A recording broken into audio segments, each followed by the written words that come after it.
run a follow-up session on Flipgrid. So I know some of you probably in here already know the basics, but the follow-up would be to start to explore some of these other pretty cool tools that are in there in Flipgrid. I don't want to get too into it today. I just want to make sure you're confident with the basics. Just lots of different cool little, like the disco library, some really cool things that make your life a lot easier. We'll kind of graze the surface with that today, to that more next week if there's definitely an interest. And so what I want to do here to start here, if I can get my window, let's see, here we go, is this is that note guide that you should have, hopefully have access to here. And what we want to do here is just make sure that you can get into Flipgrid. So if you haven't already created an account, I'm assuming some of you already have, but if not, it's really easy to create one. We're going to head to flipgrid.com. So if you don't have your account already open, or you haven't been to flipgrid.com, now would be a good time to go there. I have a link here if you've never been to it, to flipgrid.com. This resource one, it's at the top of page 2. It's going to get you to flipgrid.com, and when you get there,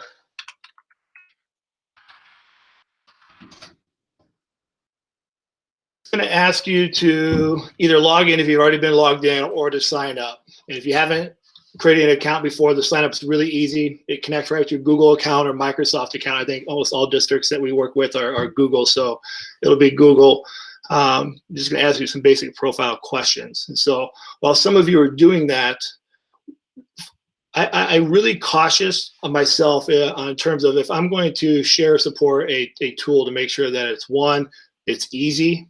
I always try to look at it, does it give the duh treatment, where we don't have to go through and do a book study, get a PhD in it, and spend more time learning the tool, as opposed to how do we actually get learning out of it.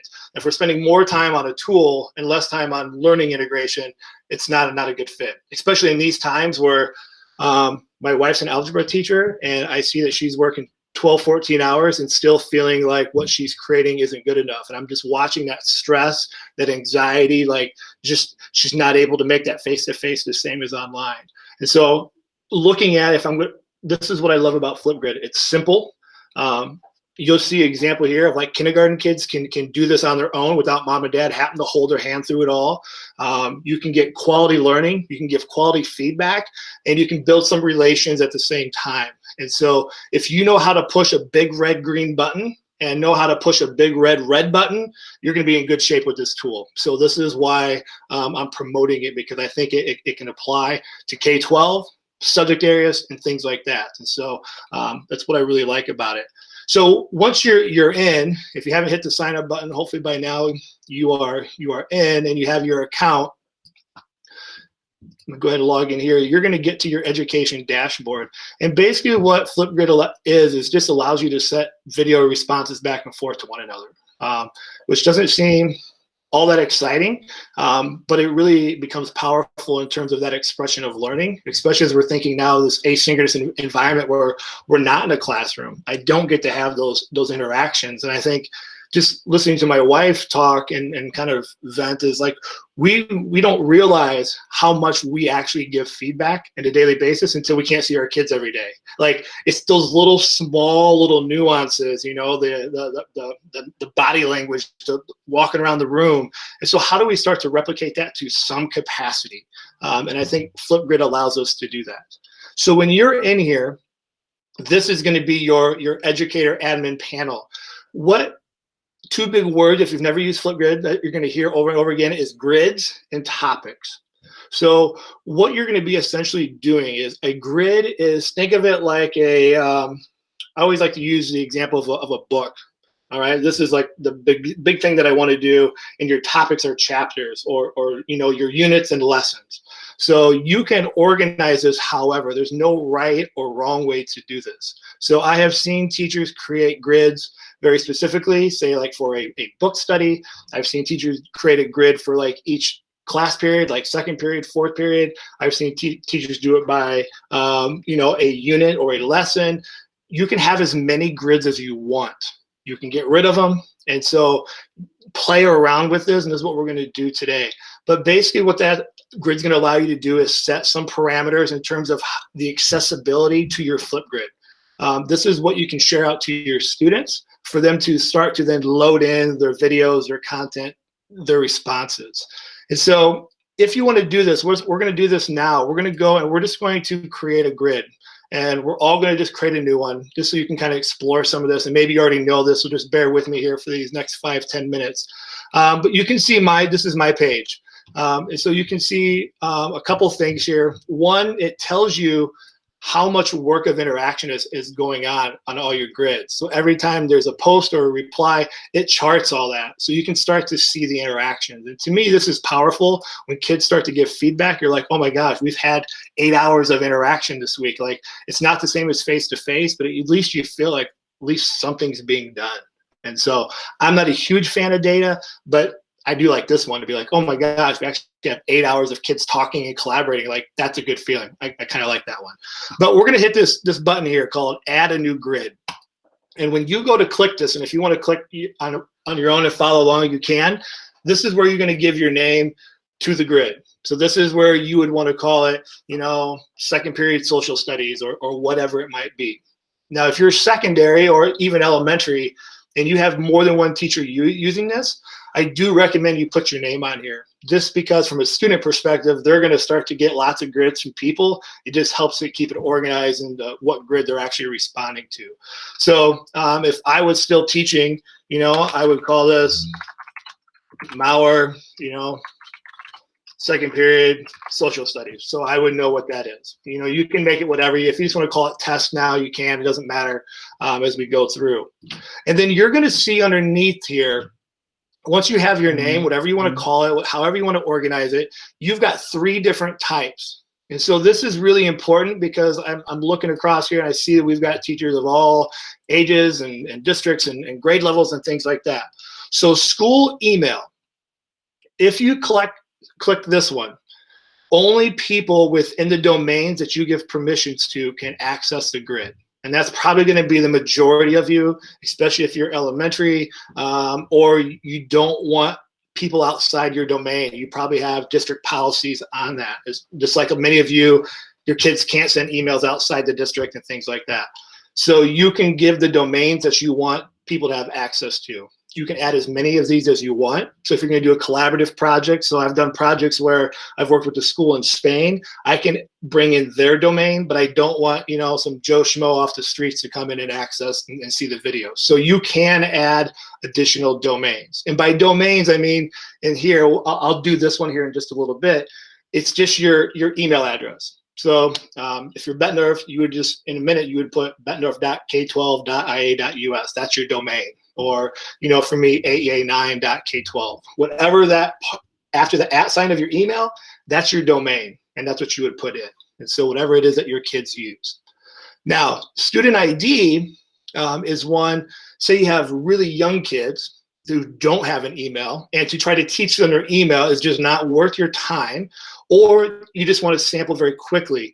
You can create a student ID list where I can go in and upload a roster. So I could say Aaron Mauer, and the ID could just be my initials, AM, or whatever 2-digit, 3-digit thing you want to give them. And so when you give the link out into a newsletter, or you're using Google Classroom or Seesaw, all I got to do is put in my initials, AM, and I'm in. So anybody who has that can get in. So if you have younger kids that don't know the email and you don't want to deal with that route, you can create your own student ID list. You can identify those. Whatever ID, you can create that.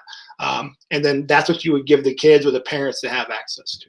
So if you want to even streamline it even more. Public in PLC is public. Anybody with the link can access it. Anybody can see it. There's no restrictions. And so I use this quite a bit with global collaboration. And then we just have to work with districts to make sure that they're following their own policies. So this one can be much more open. So just so you understand what those 3 things are, is going to be up for you. So we're going to pretend, yes, okay, I saw your question. Yep, we'll get to that here, a little bit about how to change those settings up here as we get going. Yeah, so good question. If I forget, just ping me again on that. So I'm going to pick school email just as we get started here, just so you can see this particular example, because this tends to be the one that most people use. So I'm just going to highlight that. You can see the blue bar around it. And then the code down here. What this is the link, this is the hyperlink that you would send out to students or that you're going to use as a reference. It automatically creates a generic one for you. You can go in there and create your own. So I could delete this malware 5237 and make it whatever I want, as long as it hasn't already been available. So I could go in here, I could call this one, coffee, I don't know, 23, whatever it is that I want to make it. So you can make those customizable if you want to your class period. And once you have that, you hit the next button and you've got a grid. Okay, now I picked school email. So you can see here, because I'm using my personal email, it automatically pulled that domain of @Gmail. I don't really want that because anybody with a Gmail account could access. So I'm going to delete that out. And this is where you would put in, like I said, anything after the @ sign of your district's email address system that you're using. So I could put AEA9. And when I do that, now this says anybody that has an email with this domain can access this Flipgrid. If you don't have that in your email, you can't get into this grid. So this is where you would use, that helps your school filter, just so that you're aware of that. So, and you can put in as many of these as you want. And then once you hit next, the grid is ready to go. And you can see then, here's the link. I could copy this link. I could embed it. So if I have a website, I could embed the code into my Google site, or if you have a newsletter, whatever that might be. Microsoft Teams, I don't think anybody in our area is using Teams, but you could push this right to your Teams. I could click here and send this right to the Google Classroom or Remind. So depending on just your different platforms as you're going. So Remind, I actually like using this. I coach youth sports, and this is a good way for me to, right now, just stay in communication with my players. So I don't, not from a teacher lens, but even outside of the classroom, think about student council or different ways like that. If you're using Remind for other extracurricular, you could use this. Once you're in, this is your grid, and this is what it looks like here. And it's pretty straightforward. You're going to see that it automatically creates a topic for you. And this is a default one.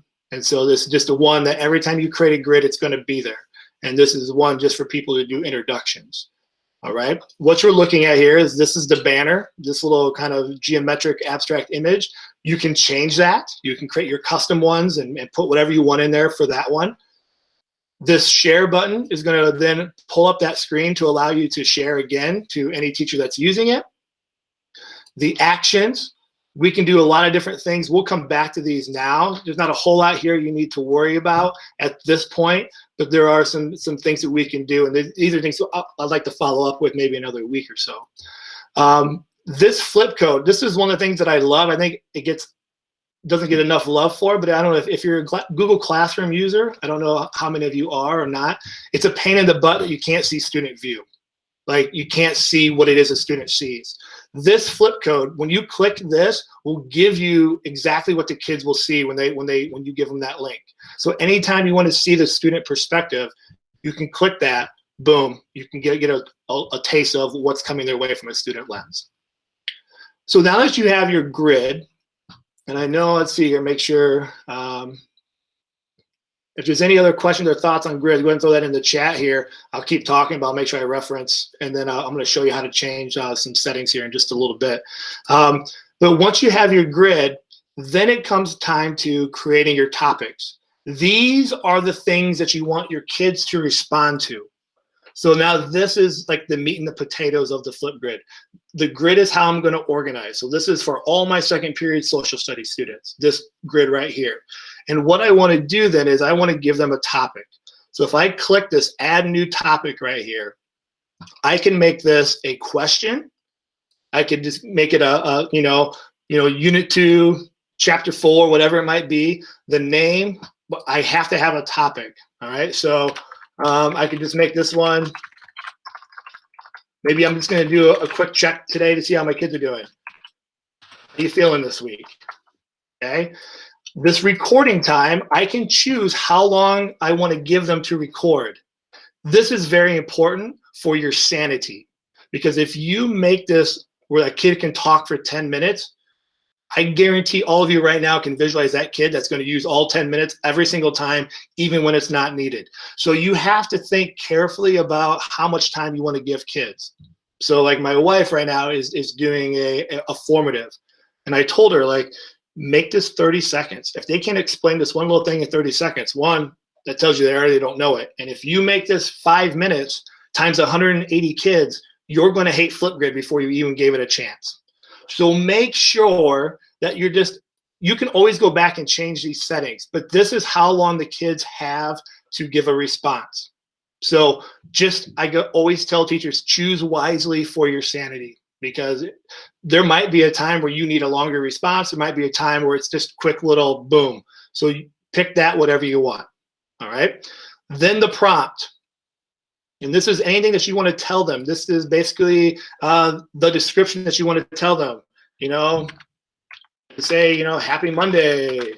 And then I could give them, like, please tell me how you're feeling. How's your dog doing? Little prompts that you want them to be able to respond to. These are the instructions or further criteria you want to give them. The nice thing about this, when we get into it, is this works with another embedded tool called Immersive Reader, where it'll read to the students. It'll read to it in over 60 languages. It'll also convert it and help them with, like, nouns and adjectives. And so if you have ESL family, oh geez, I'm so sorry. I just switched to my hotspot.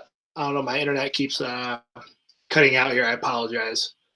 So sorry about that. So this is what happens when my wife's doing a call and I've got 3 children all doing stuff as well. So I apologize for that glitch. I switched to my hotspot, so hopefully I won't get kicked off here anymore.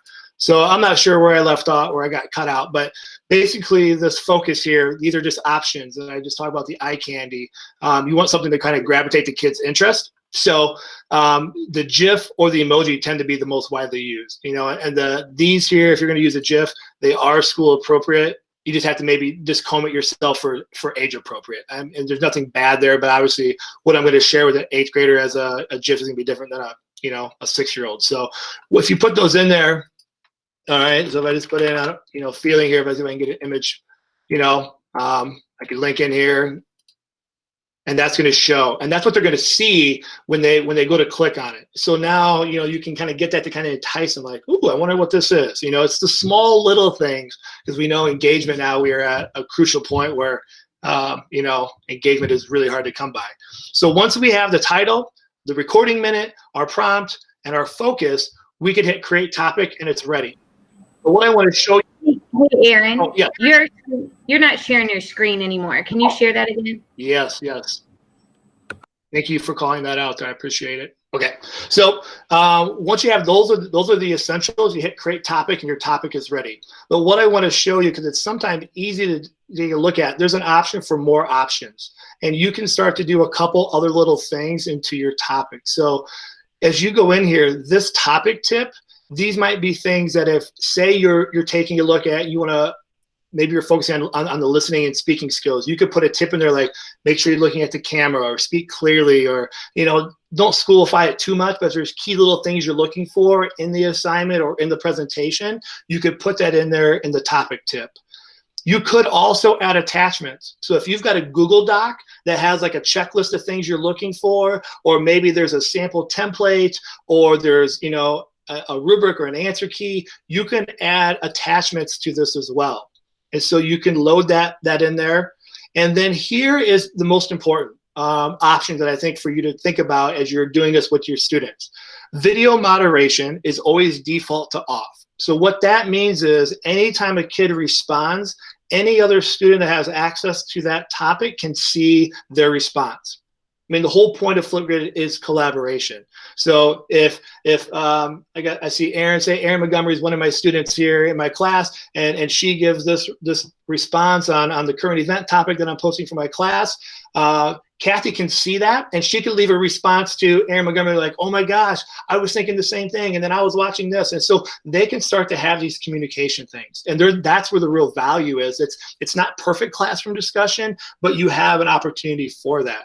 And you can moderate that, and you can have those conversations. So a lot of teachers will say, you need to post a response, and you need to reply to at least 2 students if the assignment allows it. If it's not needed, you don't do that. But that's how some people use it.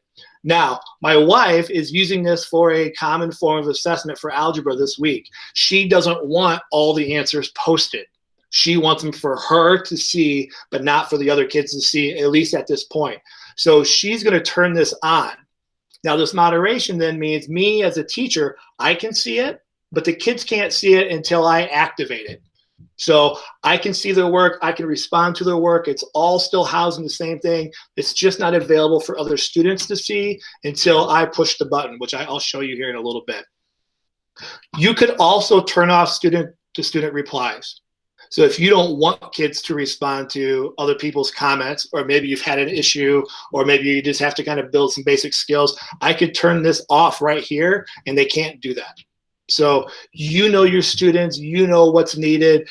I just want you to be aware that you can turn these things on and off depending on the assignment, depending on how kids are handling it, all that good stuff. The status here, it gives you choices. So I've got some grids that I was using a couple weeks ago, but I don't want them activated anymore, but I don't want to delete it. So I can freeze it, meaning that it's there, it's still live. People can see what was recorded, but you can't post anything new to it. So it just kind of freezes it out.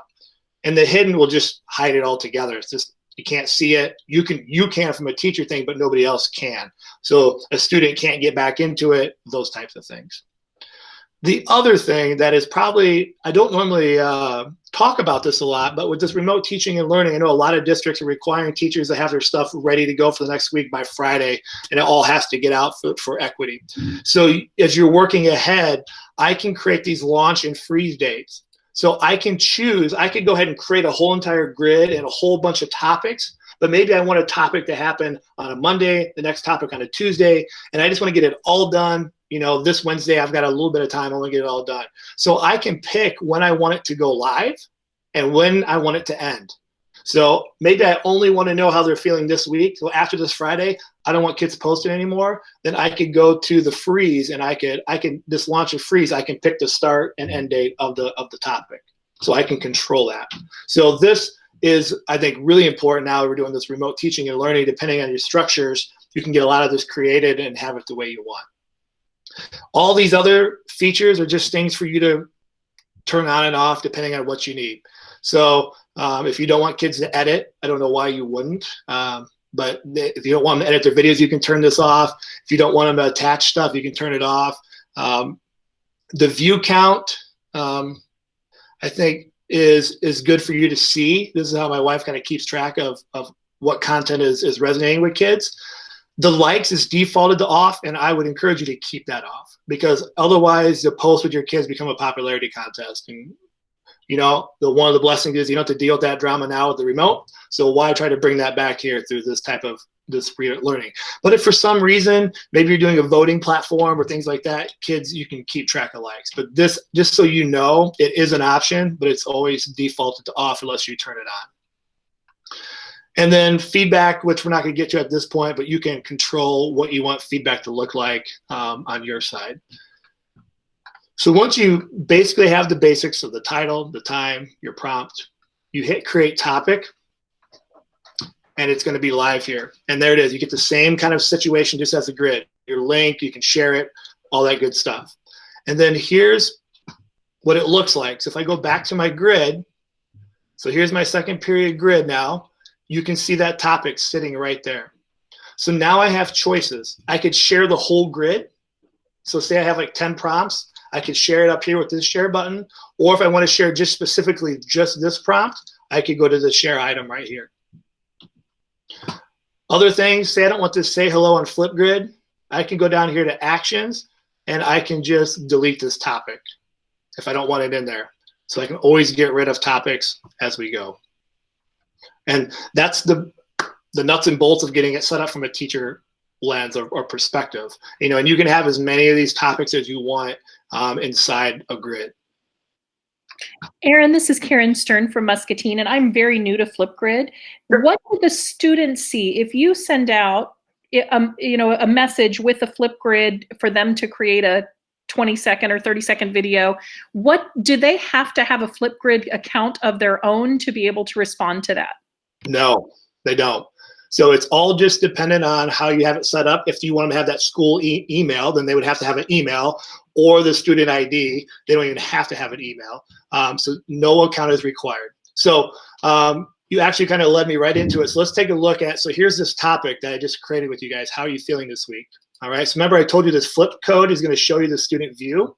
So if I'm a teacher, let's pretend I sent this out, however I send it out. I want the kids to tell me how they're feeling this week. This is what they're gonna see on their end. And there is a Flipgrid app, so if they have a phone, they can do it through the phone.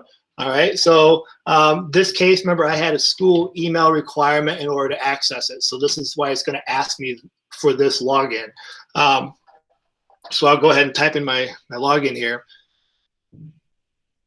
And so what I like about this is it works on all devices, all tablets, all phones.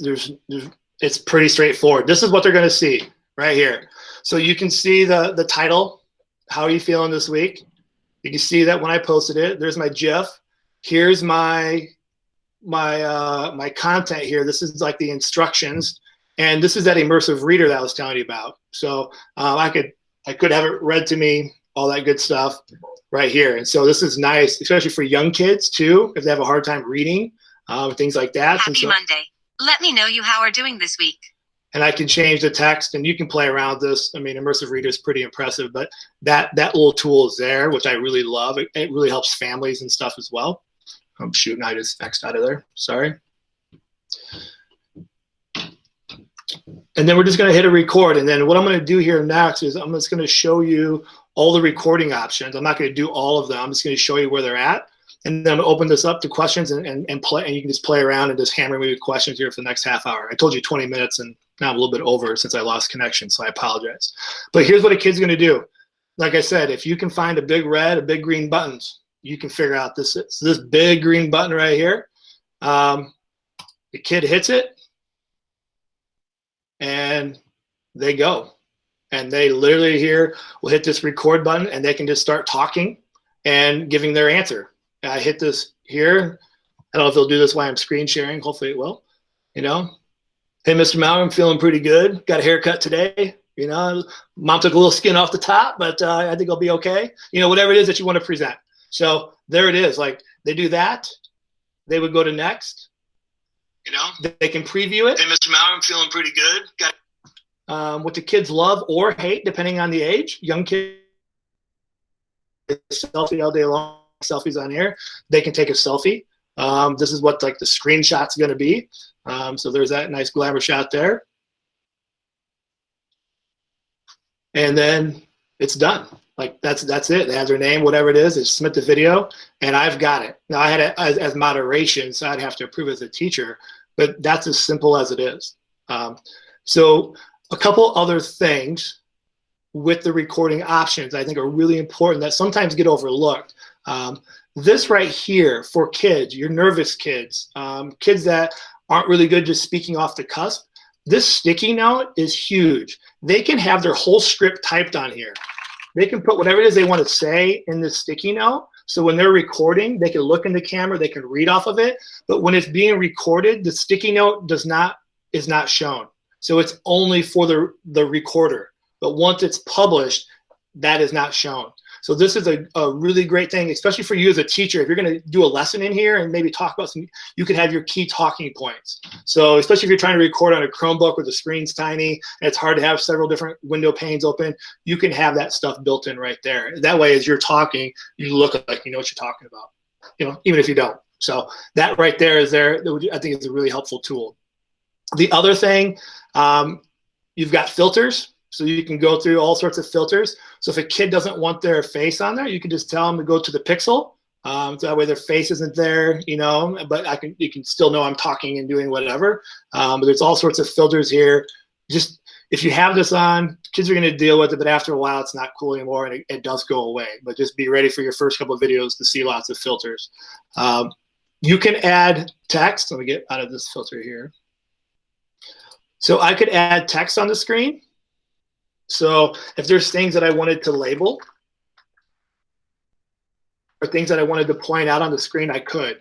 And you can record chunks of video. So I could do a 30-second chunk of, hi, my name's Aaron Maurer. I could pause it, do another video, put a text on there, pause it, put another video clip with something else. You can sequence a bunch of video pieces together.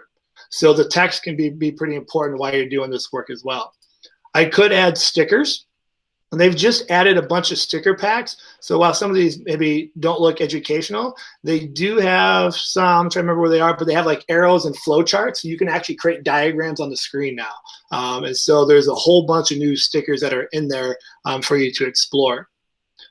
Drawing. So if I had an image, I could go through and I could diagram, you know, like this is my ear, you know, whatever it is that you would want to put in there.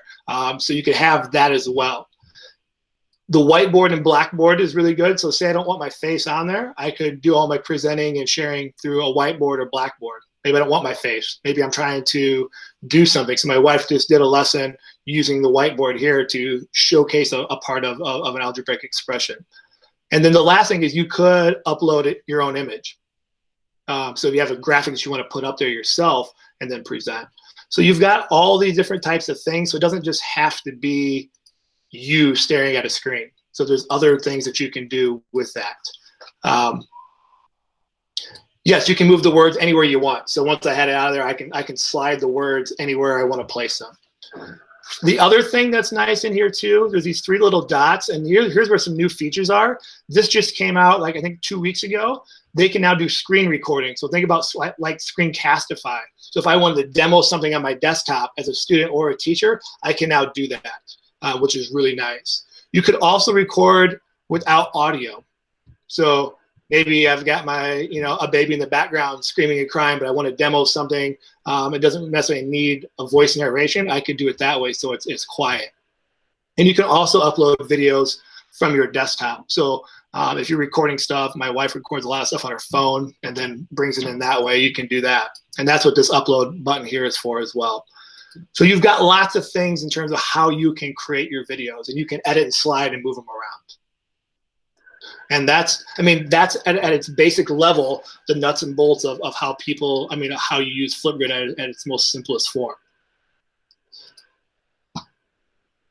So questions or thoughts? I see we got some chats here. I'm going to check this chat as we get going here. Okay. So a couple of things that I want to do is just give you time to explore. So on this participant document that I tried to put together, and hopefully it's helpful for you, I just want to give you time to try these things out.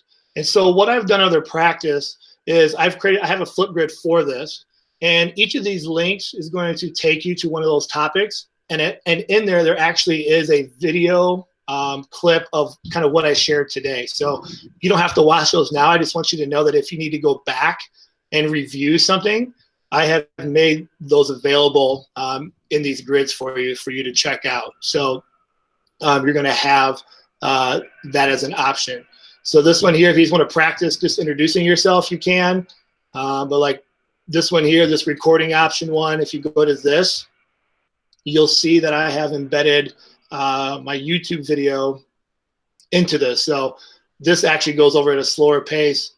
All the Flipgrid options that we just did, I walk you through, so you can watch it right in there, and just these different types of stuff for you to check out. So you've got that in there as well. So there are just some things for you to kind of explore. I did put together last week a show and tell. So I think right now for the first volume, we've got 10 teachers from around the world who have shared how they're using Flipgrid right now with their students from kindergarten. I have a teacher from Africa and everywhere else in between, just to show you how they're using it and explaining it. So if you want some teacher voices, those are always the most powerful. That's in that show and tell. If you want to be brave and courageous, you can join the Air Guitar Teacher Challenge. You know, find your killer classic song and rock out. The last couple things that I'll share, and I'll just be quiet and let you go, and I'll stick around as long as I need. I've put together here at the very bottom of these shared notes and ideas, this wakelet. And the one thing that I want to highlight in this wakelet that's going to be, I think, really important for a lot of you getting started is like, okay, I get how it works, but how do I actually connect it to my classroom? There's tons of resources in here. I've tried to put in, I update stuff too as things on Twitter, examples of how teachers are using it. But the one thing that I always find hard to find on the website, the title just doesn't sound as great as what this is. But there's a link in this Wakelet called Integration Docs.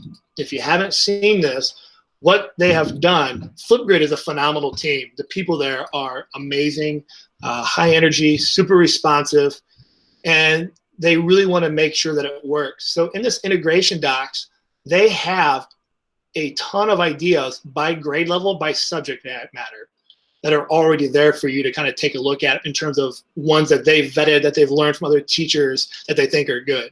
So if you're looking for some ideas, it's this integration doc, and you can go in and just kind of see what people are doing. And the last little thing, in your Flipgrid, you have a thing called Disco Library, which I want to dive into more in an upcoming session.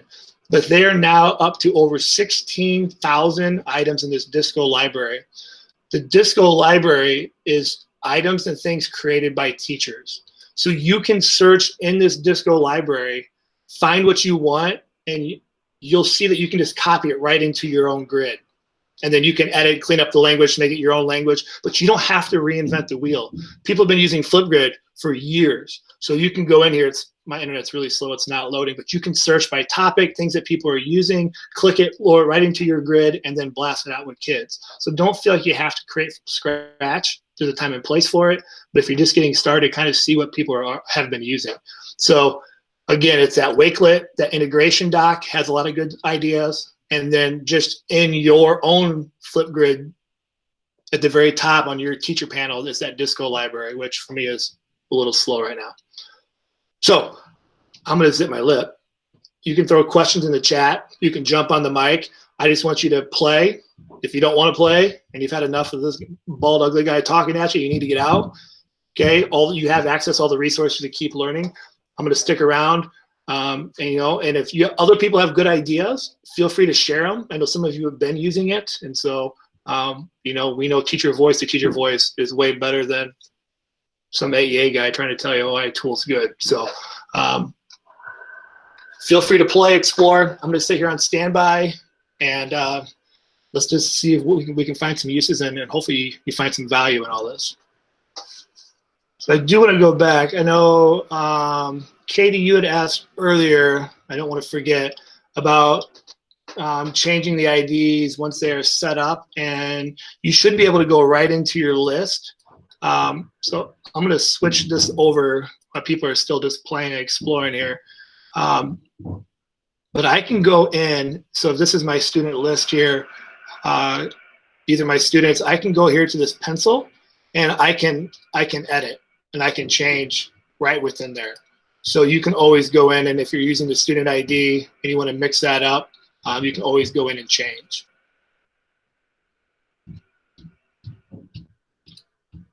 And then for some of you, if you haven't used the student ID or that's a new concept for you, they can also print off their QR codes. So they have a QR code if you're in a classroom, think of like station rotation, and they have like an iPad device, and you have like a Flipgrid response station. They can take the device and they scan their QR code, and it automatically sends it right to their account to the topic. So they don't even have to type anything in. So if you are a QR code reader or station rotation where you can't be 40 places at once, a lot of teachers love that QR code stuff. Aaron, you said that we could put their initials as their code. What happens if some of the kids' initials are the same? Will that make a difference? Yeah, I mean, so that's the question that always pops up. I'm surprised it didn't happen earlier. You just have to figure out, put their middle initial. Or I mean, okay, that's just the odds are eventually you're gonna have the same initials. So yeah, just whatever your okay, thanks. For your sanity, yeah. So there's a question there too about can you edit after you've posted? And so if you have posted, you can go in and I can go right in here to this response, and I can then. Hey, Aaron, as I was looking. I can go in there and clean up as an owner. So I can edit, or I could just delete it and then do a new one as well. So You're going to have kids. What's typically going to happen? You're going to get this a lot too. A kid's going to post, and they're going to find a mistake, and they're going to post another one, and they're going to email you to take out the first one. So just be ready for that, or just tell them they only get one shot at it. I mean, whatever your system is. That happens quite a bit. It's not the end of the world. I mean, I think that's the big thing here, is just to give that collaboration, community, and feedback. Resources. I'll put this document back in there again, since I keep losing my chat. You probably lost this link. This has everything in there from today, Christy. And then down at the bottom of that document, under the shared notes, there's that Wakelet that I just been adding stuff to. So that Wakelet I add probably a couple times a week. I had one that I had like 70 things in there. I was like, that's gonna be too overwhelming. So I created a new one for this, but I'll add some of those back in there. There's a good example of a teacher that does all the designing of like a math problem, all the drawing, and then uses a redo button to set it all the way back to blank, and then hits the record button, and then can self-pace by just bringing everything back with the redo button. So there's some just cool little tips that teachers are using, to create some good stuff on here. Aaron, are we free to share your Google Classroom ID? I know that I have that. Can I share that with some of my people, so if they want to get on and watch the recording, they can? Okay, perfect. Thanks. I have to hop off, but thanks so much. This was great. Yep, no problem. Thanks for joining. Yep, so a question in there about the difference between student ID and the email. So the email is the actual student's email address that they would have to use, whatever your school's assigned, 147.921@g. whatever it is that they do. The student ID is, you can create a student ID, and that can be as small as 2 digits. So there are a lot of districts that don't actually have like school domains. That actually is a thing. And so they don't have a common email, or you're working with young kids that don't know their email. So you can just give them the ID that you want them to be assigned to. So like for me, if I was a student, I could give my ID as AM for Aaron Maurer, or whatever it is, 12, or you can create that ID that they would use to log in. And so when you're in there on that test grid, or on your grid, you would just go here on the student ID, and you would just type in their name, and then whatever ID you want to give them. I mean, you choose, doesn't matter. And you could do that for all your students. And then you could print that list so you have it on standby. And that's what they would log in. So when you give them the Flipgrid link, that's all they have to type in then to get in. I mean, there's one thing that we didn't talk about that I just know, like, my wife's been using. So my wife loads up a daily video every day. And I know before we hit record, Aaron, you were talking about it, not to put you on the spot here, but there is this thing here called a short, not to like overwhelm your brain, but this is just a way to create these videos. There's no response. There's no topics. It's just a way to get a video out. So my wife's been using this every day to create a little video that she posts and sends to the kids. And it's just like, dumb stuff, just trying to let the kids know that she's thinking of them, that she's a human being, whatever it is that she's doing, trick shots. I mean, all these types of things. So you can go here to the shorts, and you could just record this quick little video. You can see mine are there, are highly educational. Aaron, do you want to talk about, if you don't want to, you can just tell me, Paxan, but about how you're using it, because I know we were talking about that a little bit, and it might be good for them to hear from a teacher. Yeah, I make a short and post it with any assignment that I upload to Google Classroom, and just the way I record it is as if I would be in class with the kids, because sometimes you just need to hear it. Like, I mean, I think I do a good job of writing out the directions, but some kids just need to hear it. So I make a video of that, and I never post a picture of myself. I always post a picture of my dog, who goes to school with me every day. So it's like, oh, there's Dixon. And then they open it up and it's me. So. My wife does the same thing. It's our overweight bulldog, so there's lots of Frankie May on her Flipgrid right now. And then it's like, then there she is, so. Yeah, thank you for sharing. I appreciate that. So yeah, I mean, I think for some of you, if you are using Google Classroom, here's a way to then integrate some video stuff very easily into some of these other platforms. This works with Seesaw and whatever else thing that you're using.